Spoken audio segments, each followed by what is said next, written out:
there, it's Fiona from Royal LePage Oakville, and I am here today. I'm so thrilled to have Mike from Canada join me to talk a little bit about some electrical issues that sometimes come up against in houses. So there's a number of topics, and obviously there's a lot to cover. But today, Mike's going to talk to us about tube wiring. It's something that we sometimes see in older houses in Oakville, and particularly Old Oakville. You often run into historic homes, and you need to be aware that there is the potential for knob and tube wiring, and it's not always as scary as it seems. So Mike's here to talk to us a little bit about what that means, and here we go. Hi, Mike. How are you? Great. Good morning, Fiona. Thank you for having me. Great. Well, thanks for doing this. So I was just saying that in Oakville, we often run into a lot of historic homes or older homes that do have knob and tube wiring in various states. Sometimes it's still fully intact. Sometimes it's partial. Sometimes you just don't know. It looks like it's been removed, but you don't fully know. And that can be a scary thing for some people who don't fully understand what that means. So what is knob and tube wiring? All right, so knob and tube wiring was one of the original forms of electrical wiring that electrical contractors were installing in the homes. It's in theory, it's almost identical to what we see in the hydro lines out in the field, single strand conductors running independently of each other. And like you said, so there's a lot of fears with knob and tube wiring.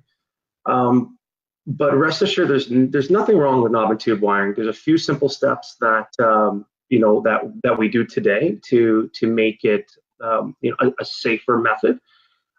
It's just because over the years, with the knob and tube wiring over the years, that it had been mistreated, and there are simple steps to get everything up to date. Okay. Yeah. But there's a fire risk. Is that true? Sorry, fire risk? Yeah. Is that's the issue with knob and tube? Well, any electrical wiring, there's always the risk of fire. I mean, It doesn't matter even if it's a brand new install as today. There's always that risk. So what we do is we eliminate those risks with the proper protection, proper grounding, and the proper termination of the cables. Okay. And we follow the ESA, the Electrical Safety Authority's guidelines to a T, and they actually have a PDF on their website that details what exactly needs to be done with knob and tube wiring and what the fears and risks are. You have that on your website? Sorry? That's on your website or ESA's website? That is on the ESA website. Now, unfortunately, you got to kind of dig for it, but whenever we, and I should be putting a link on my website for that exact PDF, but we usually hand them out to our clients whenever there's an issue with knob and tube wiring. So whenever we go into a project that we have to repair or remediate knob and tube wiring, we give them that PDF, and it details exactly what needs to be done. Okay, so if you're buying a house, if like both of my sister's two houses had knob and tube wiring in them when she bought them. So can you go through what you would do if somebody had just bought a house and called you in because there was suspected knob and tube? Absolutely. So, all right. So I'll do this in point form. So according to the ESA, the knob and tube wiring that is existing in the walls, so wherever you cannot see, the ESA deems that as safe, because that knob and tube wiring is probably 100 years old, and it's still going to be good for another 100 years, let's say. So whatever's in the walls that you cannot see and which is not accessible, it is considered safe. So we don't have to worry about ripping down walls, ceilings, or anything like that. It's not necessary. The second thing we have to do with knob and tube wiring is we have to essentially go into the basement, see what is visible. So homes back then, they did not have the finished basements, and all the knob and tube wiring was exposed. And I got a little prop for you. So one of the number one problems with knob and tube wiring in the basement, I don't know if you can see this, is this. Wait, coat hangers. I'm frozen. Yeah, so I'll leave this up here. So the knob and tube wiring was used as clotheslines, right? Oh. And I've actually seen it personally with my own two eyes, where people are hanging coat hangers, metal coat hangers, on the knob and tube wiring. Right. Because obviously it's a no-no. You can, risk of shock, and you end up damaging the insulation. Yeah. So the ESA, they ask us to remove whatever is visible, and that's typically only in the basement. So we just remove whatever's visible in the basement with modern day wiring. So to recap, whatever's in the wall, sorry? Then you connect it into the rest of the house, like you. We connect into the existing knob and tube that's in the walls. So whatever we can see, essentially in the basement, whatever's accessible, we remove that and we connect to the existing knob and tube. So you still can have knob and tube in the house, and it's still fine. But we just remove those barriers where it's going to be damaged. We remove the wire that's accessible. Got it. So if it's in the walls, it's considered safe, and it is. If it's accessible, we remove it, and that's only in the basement. The other thing that we do is we make sure, now knob and tube wiring has no reference to ground. There's no ground wire. So there is a shock hazard there. So what we do in that instant is, instead of actually installing a ground wire, a physical ground wire, we ground the devices electronically through GFCI protection, a ground fault circuit interrupter. That could either be done at the panel, or it could be done at the device level with those little push buttons that you typically see in the washroom. Yes. So the other step is to get that electronic grounding, and to make it more cost effective and efficient to do that, we hope that there is at that point a fuse panel installed. Now back then there was, sorry, not fuse panel, a breaker panel. Yeah. So we make sure that there is a breaker panel installed instead of a fuse panel. This way we could put in our electronic grounding. So yeah, sorry, to recap, we have whatever's in the walls, it's considered accessible. Whatever we see, we remove, and we install the electronic grounding. And that's essentially it, just a 3-step process. So that doesn't sound expensive if you're only taking out the stuff that you can see. Sorry, repeat that. I lost you there for a second. So that doesn't sound too expensive if you're only removing the knob and tube that you can see. Oh, it is, I would say it's probably 1/10 of the cost. And it's backed by the Electrical Safety Authority. And here's the number one thing that we tell our clients. You know, there's that misconception. There's that misconception, you know, if it's going to be hazardous, am I going to get insurance? At the end of the day, when you hire an authorized contractor, they're going to take out that permit with the Electrical Safety Authority, and they're going to follow the rules to the strictest guidelines.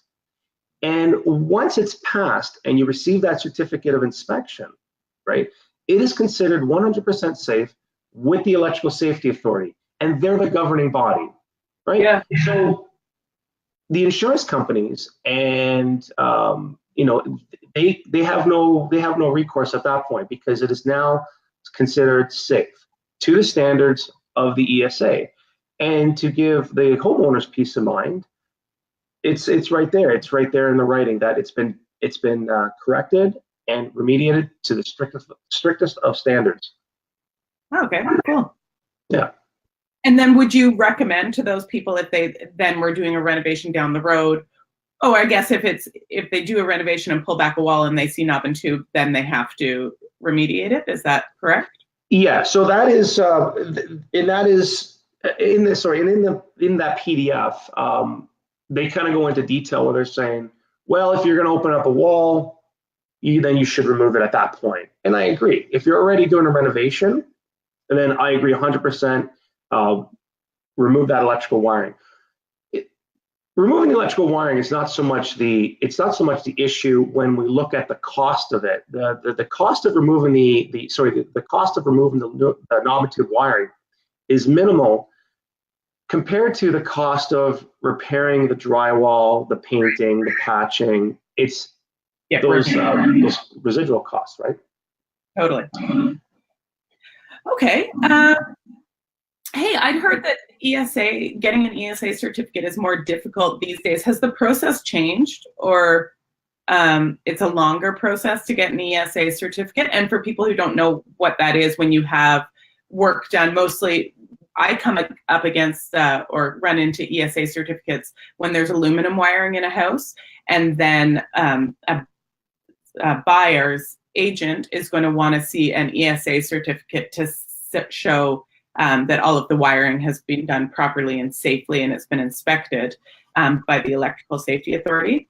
So, but I had heard from an agent recently that they were trying to get an ESA certificate, and when it normally would take a week to get that, it was taking quite a bit longer now because of a new process. Is there any truth to that?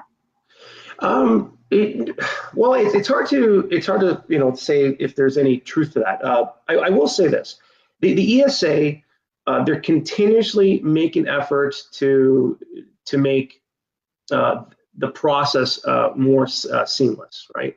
Not only for homeowners or constructors or business owners, but for contractors as well. So they're continuously doing improvements.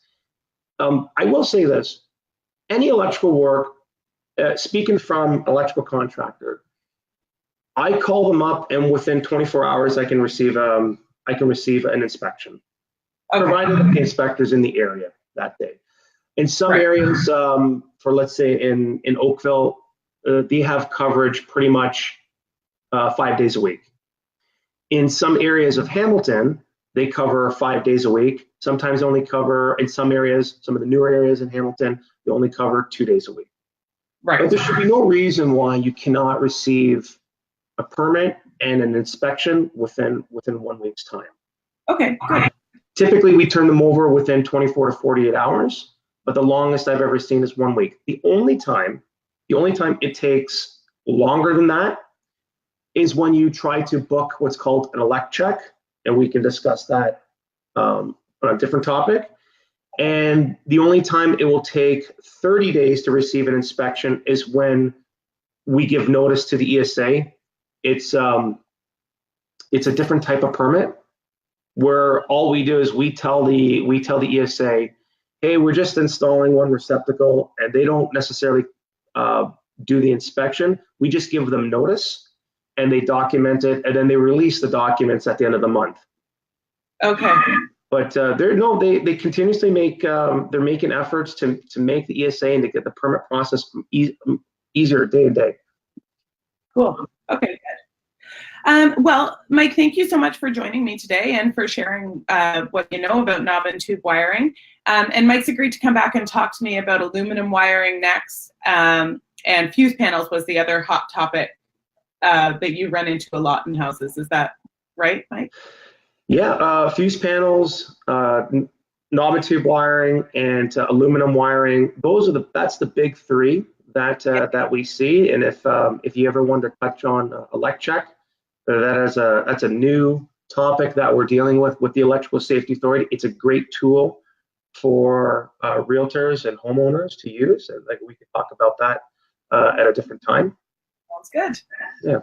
That's great. Well, thank you so much for joining me, Mike. And I will include your contact information on this. So if anybody did need some electrical work, I know Mike is great. He's been out to my house and he was certainly diligent. And when we couldn't figure out what was happening with a plug, he was there until he figured it out, which was wonderful and highly appreciated. So I'll include Mike's contact information if you need an electrician in the area. And also I'll try to find that PDF on knob and tube wiring, and I'll send it to you to make sure it's the right one that you're talking about and include it here. Yeah, and I'll try to, I have it saved on my computer, so I can always email it to you, and this way you can broadcast that. And I just want to say thank you for having me, and yeah, thank you once again. And make sure whoever's watching out there, make sure you always hire an authorized contractor. And be safe. Okay, thanks, Mike. Talk to you soon. Thank you very much. Take care. Bye-bye.